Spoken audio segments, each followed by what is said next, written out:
আপনি বলছেন যে 142-কে টাচ না করেই রেফারেন্ডামের আয়োজন করা যাবে।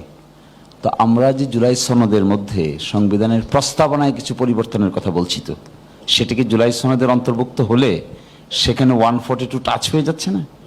এখানে আমি ব্যারিস্টার সাহেব একটু শেকায়েত করি। প্রস্তাব করা আর সংবিধান অ্যামেন্ডেড হয়ে যাওয়া এক কথা নয়।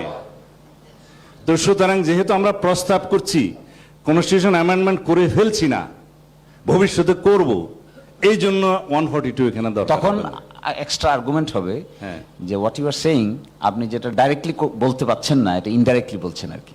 মানে যে কথা আপনি সরাসরি কেন এই রেফারেন্ডামের আশ্রয় নিচ্ছেন, সংবিধানে কতগুলো পরিবর্তন করার জন্যই। এখন যদি এসে বলি আমরা যে প্রস্তাব নিচ্ছি, কিন্তু প্রস্তাবটা কি সেইখানে তো মেরিটে টাচ করতেছে। প্রস্তাব তো ভ্যাকুয়ামে নাই, প্রস্তাব তো আমরা জানি। প্রস্তাব একটু ইন্টারভিউ করি, তাহলে কি হবে? What cannot be done directly? আমরা জনগণের কাছে প্রস্তাব করছি যে সংবিধানের এই সমস্ত বিষয়গুলো, যেটা মৌলিক বিষয়গুলো টাচ করবে, সেগুলো পরিবর্তন করতে চাই। সেটা পরিবর্তন হয়নি তো যে আমাকে 142 দিতে হবে। জনগণ যখন এটার পক্ষে রায় দিবে যে আমরা এটা পরিবর্তন করব, সেটা কি পরিবর্তন করব ওই সমস্ত আর্টিকেলগুলো, তখন তো আমাকে আবার একটা রেফারেন্ডামে যেতে হবে 142 অনুসারে। আমি তো সেটা বলেই দিয়েছি আগে। এটাই তো বলছি আপনাকে। তাহলে তো কি হচ্ছে, প্রথম যে অপশনটা আমরা অ্যাপ্লাই করতেছি, এটার ভিতরে তো কনস্টিটিউশনের প্রস্তাবনা। আচ্ছা, আমি একটু তাহলে 142 অ্যাভয়েড করব কি করে? না, 142 তারপরে আবার হবে। শিশির মানে যখন কনস্টিটিউশনটা আমরা অ্যামেন্ডমেন্ট করে ফেলবো, তখন তো 142 তে যেতেই হবে, সেই লেজিটিমেসিটা ওখানে আসবে। এখন আমরা করছি প্রস্তাব, প্রস্তাবের জন্য একটা গণভোট হচ্ছে। গণভোটে জনগণ বলবে যে হ্যাঁ আপনারা এটা করবেন, করার পরে আমাকে আবার 142 অ্যাপ্লাই করতে হবে, বিকজ প্রিয়াম্বল সহ অন্যান্য আর্টিকেলগুলোর ক্ষেত্রে আমরা হাত দিচ্ছি। আচ্ছা, সেক্ষেত্রে আমি একটু ইন্টারজেক্ট করতে বাধ্য হচ্ছি টাইমের কারণে আর কি। আপনি ইন্টারফেয়ার করবেন না, এটা সলিউশন করেন।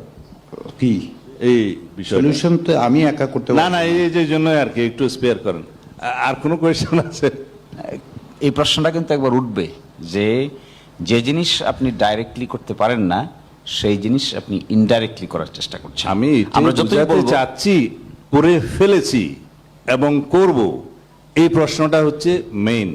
যেহেতু করার জন্য জনগণ অনুমোদন দিচ্ছে, করার পরে আবার 142 তে যেতে হবে, সেই মৌলিক বিষয়গুলো যেহেতু আমরা টাচ করছি। তাহলে তো এই প্রশ্ন দাঁড়াবে, এই শুধু করব এইটার উপর রেফারেন্ডাম নিতে চাচ্ছেন কেন? এক ধরনের জনগণ পক্ষে আছে কিনা এই সাংবিধানিক সংস্কারগুলোর পক্ষে, যেহেতু এটা একটা বাধ্যবাধকতা সৃষ্টি করবে, জনগণের রায় অনুসারে সেই পার্লামেন্টকে একটা বাধ্যবাধকতা সৃষ্টি করবে, সংসদ সদস্যগুলোকে বাধ্যবাধকতা সৃষ্টি করবে, যেহেতু আর্টিকেল 7 অনুসারে জনগণ ইজ মানে সুপ্রিম পাওয়ারফুল, মানে সুভারেন অথরিটির মালিক। তো সুতরাং ওর প্রেক্ষিতে, তাদের অনুমতির প্রেক্ষিতে আমরা কনস্টিটিউশনটা গ্রহণ করলাম, এবং সেটা গ্রহণ করার পরে আবার 142 আসবে, এই জন্যে যে আমরা মৌলিক বিষয়গুলোকে টাচ করছি, ইনক্লুডিং প্রিয়াম্বল। এইটাই হচ্ছে আমার বক্তব্য। এরপরেও আমি এই পরিষদের কনসেনসাস কমিশনের নলেজের জন্য বলছি, এরপরেও আমাদেরকে গভর্নমেন্টের সমস্ত এই গৃহীত অর্ডিন্যান্স সহ সকল কিছুর জন্য বৈধতা দিতে হবে, লেজিটিমেসি দিতে হবে চতুর্থ তফসিলে। সুতরাং এটা নিয়ে ভবিষ্যতে আর কোনো প্রশ্ন আসবে না। Now I think you are satisfied. এরপরেও স্যাটিসফাইড না হলে এরপরে স্যাটিসফ্যাকশনে যাওয়া যাচ্ছে না, আজকে যাওয়া যাচ্ছে। Thank you very much.